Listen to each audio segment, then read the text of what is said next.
안녕하십니까. 신인근의 군사TV 디펜스 브리핑입니다. 자, 오늘도 아주 중요한 군사 무기 관련 소식 전해드리겠습니다. 러시아 반란이 일어났죠. 정말 놀라운 일인데, 그러다 보니까 이 푸틴 대통령을 비롯한 이 권력 핵심층들이 아주 불안한가 봅니다.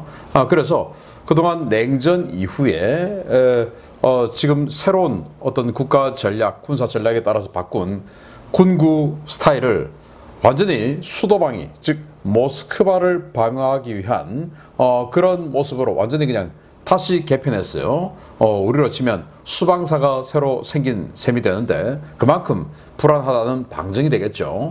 그리고 이 러시아가 군함을 아주 정말 독창적인 군함을 만들고 있었는데, 그 군함 건조 6년이 지나도록 제대로 안 되고 있다가 결국은 포기해버렸습니다. 이 정도로 지금 러시아가 모든 것이 어려운 상황이다. 그것도 큰 군함도 아니고 2,000여 톤짜리 호위함 하나 만드는데, 이것도 설계도 제대로 안 됐고 또 부품 공급도 제대로 안 되고 이래서 안 되겠다, 우리 기술로 안 된다 하고 스톱을 했는데, 그게 어떤 군함인지 보도록 하겠습니다. 자, 들어갑니다. 5가지 단신을 먼저 보겠습니다. 슬로바키아가 155mm 자주포죠. 즈자나2 자주포를 우크라이나에 추가 공급하기로 했다라는 소식에서부터, 이스라엘이 인공지능을 적용한 라니우스 전투 드론을 공개했는데요. 여기까지 보겠습니다. 첫 번째입니다. 우크라이나군이 8문을 운영 중인 슬로바키아제 즈자나2 155mm 차륜형 자주포가 추가 공급이 된다는 소식입니다. 슬로바키아와 노르웨이, 덴마크, 독일이 자금을 모아 16문의 추가 물량을 계약해 올 하반기까지 우크라이나군에 추가 공급한다는 소식입니다. 우크라이나가 개전 초 도하 작전 중 강물에 빠져 오랫동안 잠겨 있었던 T-90 전차를 회수해 복원하는 데 성공했다는 소식입니다. 단 한 발의 포탄도 피격되지 않은 깨끗한 차량이었지만, 물에 빠진 직후 러시아 전차병들이 버리고 도망간 이 전차를 건져 배선 하나하나를 전부 교체했다고 하는데, 과연 이 침수 T-90 전차가 제대로 작동할 수 있을지 지켜봐야겠습니다. 이스라엘이 500톤급 사르 4.5급 미사일 고속함을 대체할 4세대 초계함으로 라셰프급으로 명명된 1000톤급 신형 초계함 개발에 들어갔다는 소식입니다. 1000톤급의 소형함이지만 76mm 함포와 함대함 미사일 8발, 심지어 아이언돔 수직발사 시스템을 갖추어 중거리 방공 능력까지 갖출 예정이라고 합니다.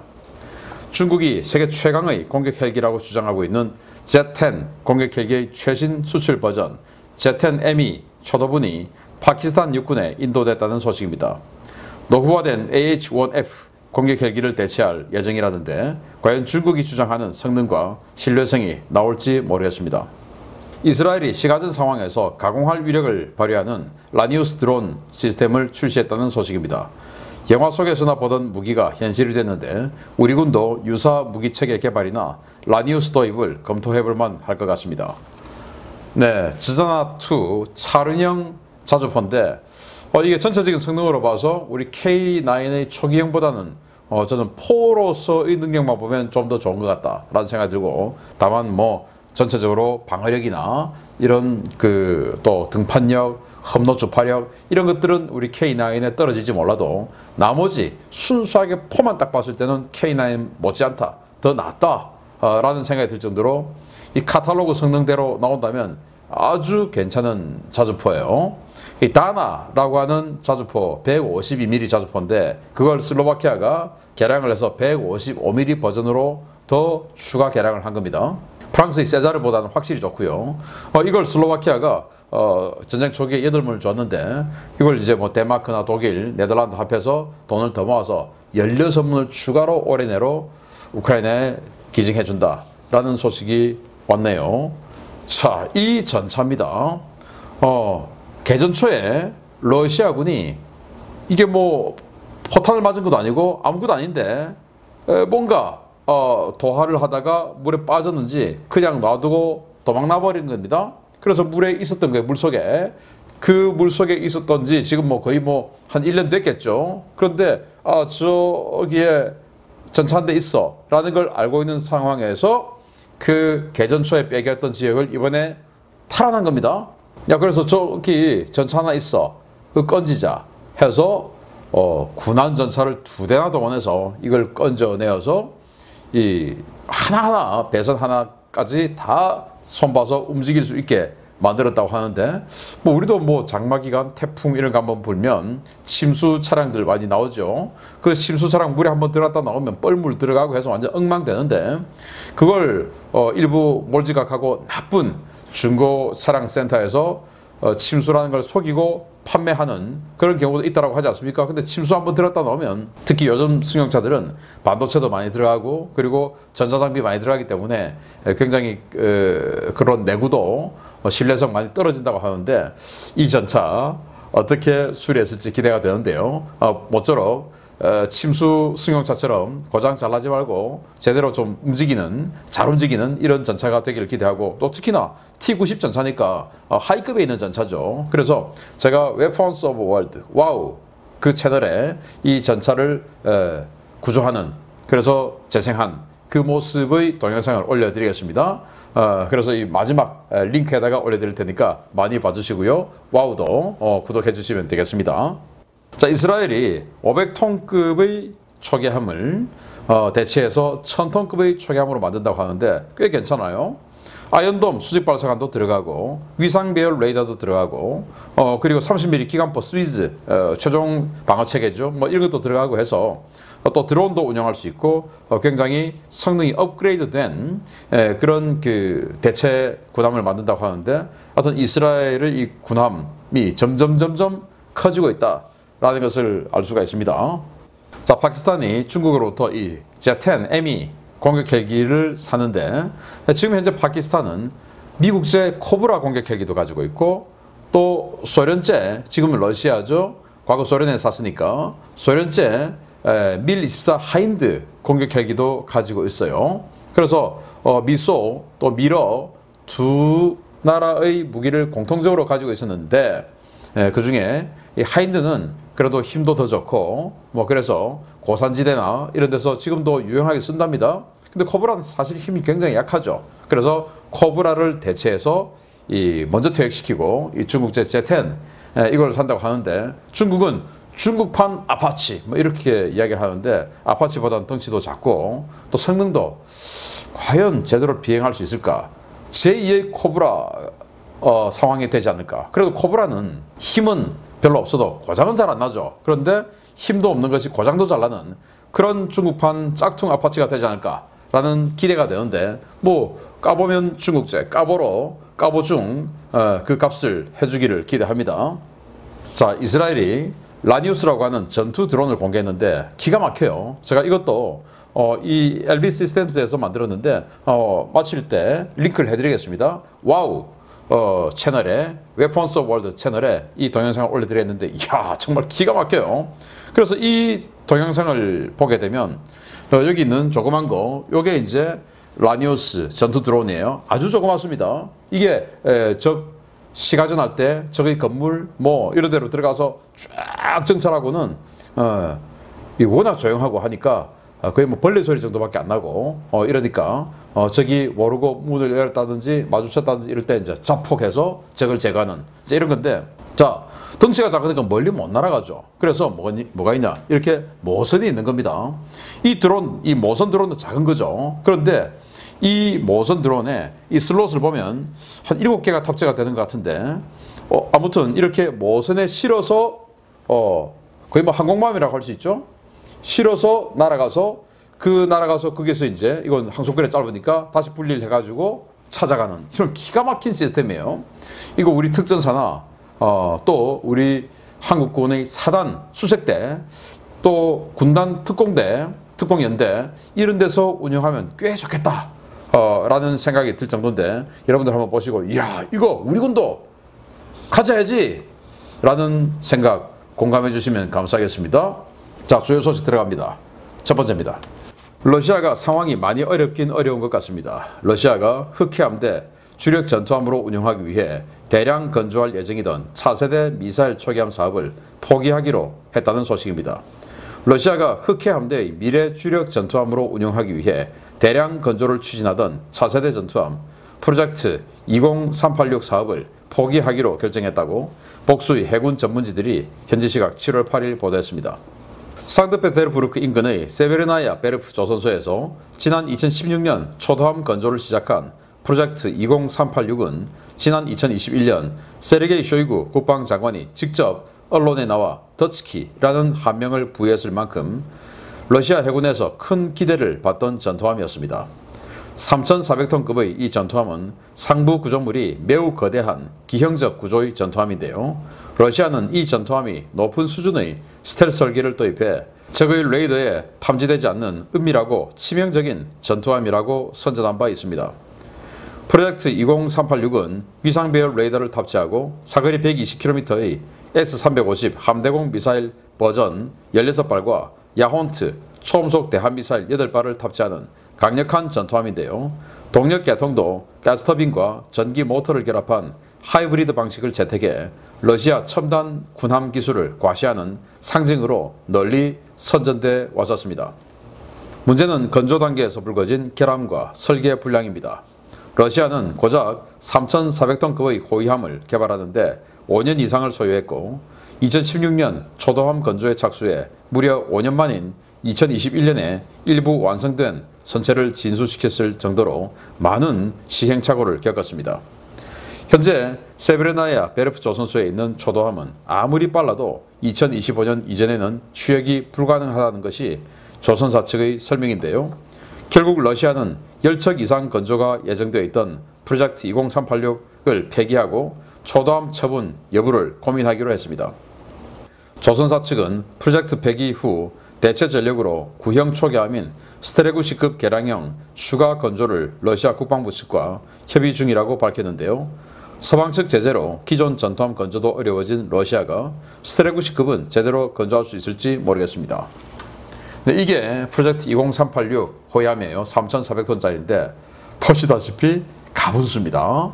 이 함교 상부 구조물 대단히 크죠. 그래서 연돌도 바짝 붙어서 여기 있고, 그래서 길지는 않지만 아주 높고 큰 이런 그 함교 구조물을 만들어서 뭔가 좀 이 밸런스 또는 이 복원력 이런 건 조금 취약해 보인다라는 생각이 드는데, 러시아는 이걸 완전히 풀 스텔스다 하고 선전해왔고, 여기 이제 수직 발사관도 있죠. 여기에 S-350 120km 날아가는 함대공 미사일, 그리고 야혼트 초음속 함대함 미사일 등등 해서 아주 탄탄한 공격력까지 가지고 있다라는 거고, 이 후방에 완전히 그냥 뭐 트렌드를 반영해서 아래 위로 올라가는 헬기 경납고, 그래서 이 상부 구조물을 원래 헬기 경납고를 위에다 하려면은 상부 구조물이 쭉 더 나와야 되죠. 뭐 그렇게 하지 않고 작게 만들었고, 또 이 헬기 경납고 뒤편에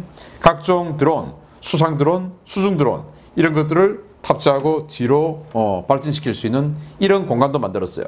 그래서 추진 방식도 가스터빈하고 전기 모터 이러다 보니까 대잠 작전할 때도 조용하다, 뭐 이런 게 그들의 주장이었는데, 나름 러시아 나름대로는 첨단 기술을 많이 넣다 보니까 그게 현실에서 계획만큼 구현이 안 되어 왔던 겁니다.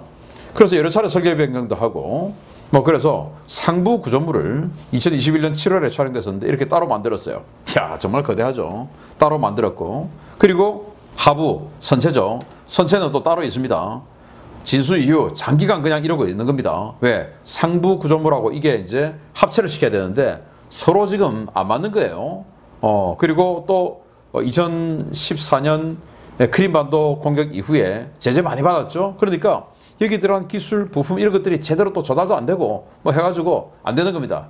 안 되겠다, 포기하자. 이거는 우리 수준으로는 할 수 없다 하고 포기하고, 구형 90년대 후반에 설계했던 스테레고시급, 뭐 생긴 건 되게 구형은 아닙니다. 잘생겼죠.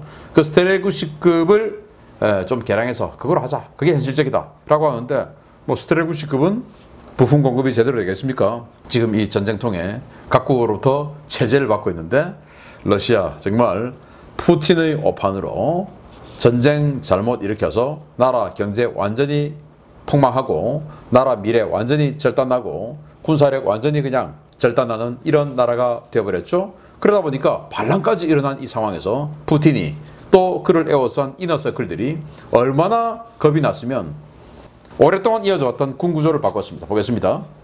러시아 군 수뇌부에 대한 대대적인 숙청과 물갈이가 진행되고 있는 가운데 러시아가 돌연 대규모 군 편제 개혁 명령을 하달하고 러시아군 최강 전력으로 평가되는 서부 군광구를 분할하기로 했다는 소식입니다. 모스크바에서 도대체 무슨 일이 벌어지고 있는 것인지 모르겠습니다. 러시아가 서부 군광구를 분할해 2개의 추가 군광구를 신설하기로 결정하고 예하부대 개편 작업에 착수했다고 러시아 일간 이즈베스티야 등 복수의 언론이 현지 시각 7월 9일 연수해 보도했습니다. 지난 7월 7일 러시아 국방부 행정명령으로 발효된 이번 조치는 러시아 최대 규모이자 최강 전력을 보유한 서부 군광구를 일부 부대 떼내서 모스크바 군광구와 레닌그라드 군광구를 신설하는 것을 골자로 하고 있습니다.